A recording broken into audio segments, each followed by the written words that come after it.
তোমরা যারা ক্যালকাটা ইউনিভার্সিটির আন্ডারে থার্ড সেমিস্টারের ছাত্রছাত্রী আছো এবং তোমাদের সোশিওলজি সাবজেক্টটা মাইনর সাবজেক্ট হিসাবে আছে, তোমাদের জন্য আজকের ক্লাসটা খুবই গুরুত্বপূর্ণ।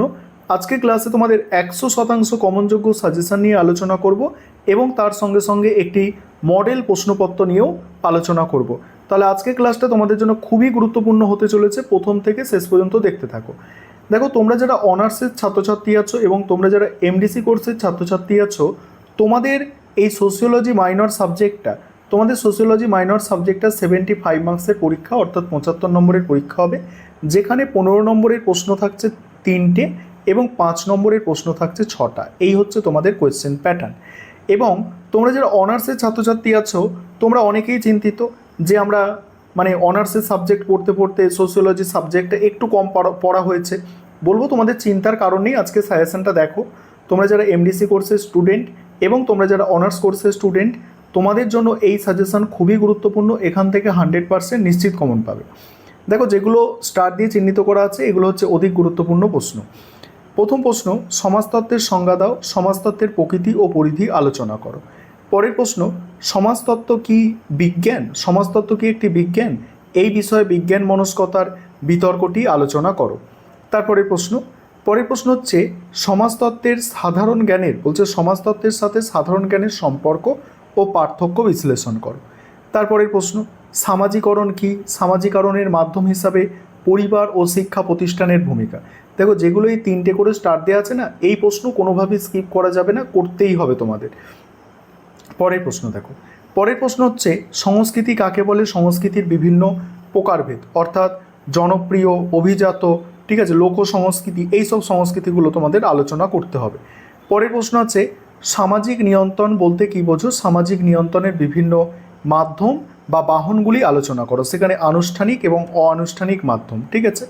পরের প্রশ্ন, সমাজতত্ত্ব ইতিহাসের মধ্যে সম্পর্ক আলোচনা করো। নেক্সট আছে সমাজতত্ত্ব ও সামাজিক নৃতত্ত্বের পারস্পরিক সম্পর্ক ও পার্থক্য নিরূপণ করো। পরের প্রশ্ন দেখো, এখানে একটা জিনিস দেখো, আর দুটো বলি। সামাজিক গোষ্ঠী কাকে বলে? প্রাথমিক গোষ্ঠী এবং গৌণ গোষ্ঠীর মধ্যে বৈশিষ্ট্য এবং পার্থক্য। আর পার্থক্য করলেই বৈশিষ্ট্য হয়ে যায়, তোমরা জানো। তারপরে সম্প্রদায় ও সংঘ বা সমিতির সংজ্ঞা এবং এদের মধ্যে পার্থক্য। দেখো, এই যে 10টা প্রশ্ন আছে, এই 10টা প্রশ্ন তোমাদের জন্য সবথেকে গুরুত্বপূর্ণ প্রশ্ন, ঠিক আছে। আর সাজেশানের একদম প্রথম দিকে যেগুলো আছে সেগুলো সবথেকে গুরুত্বপূর্ণ, আর এই 10 পর্যন্ত প্রশ্ন তোমাদের গুরুত্বপূর্ণ রাখা হয়েছে। অর্থাৎ অনেক স্টুডেন্ট ভাবছো তোমরা যে আমরা 10টা প্রশ্ন করতে পারবো না, এত প্রশ্ন আমাদের পক্ষে করা সম্ভব নয়। তোমাদের জন্য মডেল প্রশ্নপত্র আছে, ওই মডেল প্রশ্নপত্র আবার এর মধ্যে থেকে বাছাই করে প্রশ্ন নিয়ে ওই মডেল প্রশ্নপত্র তৈরি করা হয়েছে, সেটা তোমরা শেষে দেখে নেবে। এবং বাকি সাজেশান দেখো, বিশেষ করে যেগুলো 3টে করে স্টার দেওয়া আছে ওগুলো করে যাওয়ার চেষ্টা করবে। পরের প্রশ্ন, সামাজিক পরিবর্তন কাকে বলে? সামাজিক পরিবর্তনে প্রযুক্তিগত ও সাংস্কৃতিক উপাদানগুলি আলোচনা করো।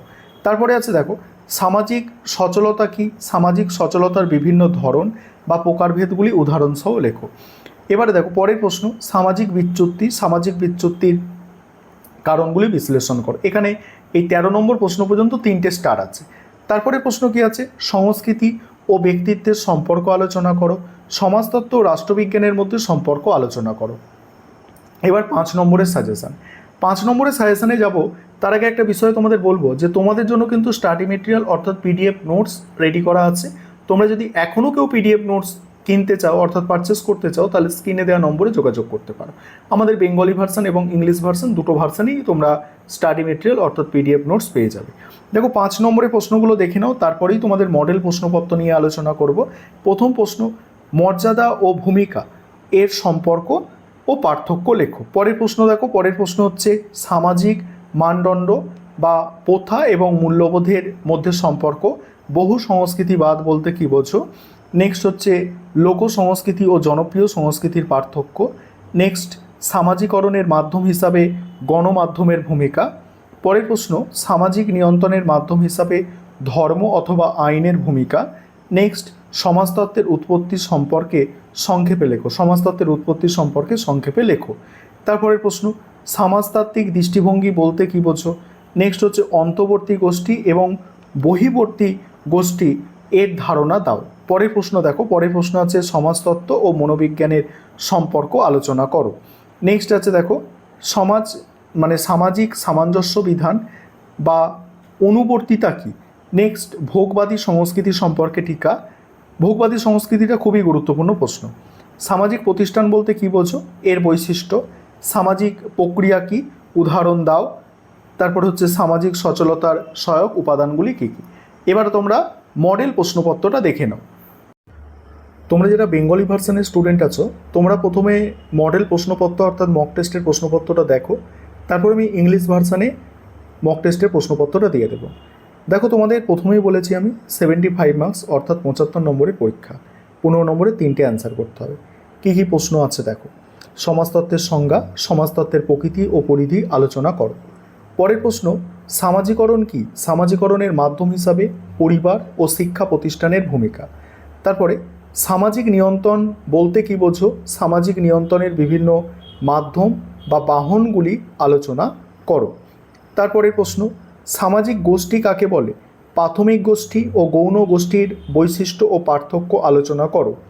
নেক্সট, সম্প্রদায় ও সংঘ বা সমিতির সংজ্ঞা দাও, এদের মধ্যে পার্থক্যগুলি আলোচনা করো। এবারে 5 নম্বরের প্রশ্ন তোমাদের বলেছি 6টা প্রশ্নের অ্যান্সার করতে হয়। 5 নম্বরের প্রশ্ন এখানে যেগুলো দেওয়া আছে দেখো। প্রথম প্রশ্ন, মর্যাদা ও ভূমিকার মধ্যে পার্থক্য। দ্বিতীয় প্রশ্ন আছে সামাজিক মানদণ্ড বা প্রথা এবং মূল্যবোধের মধ্যে সম্পর্ক। বহু সংস্কৃতিবাদ বলতে কী বোঝো। লোক সংস্কৃতি ও জনপ্রিয় সংস্কৃতির মধ্যে পার্থক্য লেখো। নেক্সট, সামাজিকরণের মাধ্যম হিসাবে গণমাধ্যমের ভূমিকা আলোচনা করো। পরের প্রশ্ন, সামাজিক নিয়ন্ত্রণের মাধ্যম হিসাবে ধর্ম অথবা আইনের ভূমিকা উল্লেখ করো। নেক্সট, সমাজতত্ত্বের উৎপত্তি সম্পর্কে সংক্ষেপে লেখো। নেক্সট, অন্তর্বর্তী গোষ্ঠী ও বহির্বর্তী গোষ্ঠীর ধারণা দাও। এবারে তোমরা যারা ইংলিশ ভার্সনের স্টুডেন্ট আছো, তোমরাও মডেল প্রশ্নপত্র অর্থাৎ মক টেস্টের কোয়েশ্চেন পেপারটা দেখে নাও। সম্পূর্ণ আমি তোমাদের জন্য ইংলিশেও করে দিয়েছি।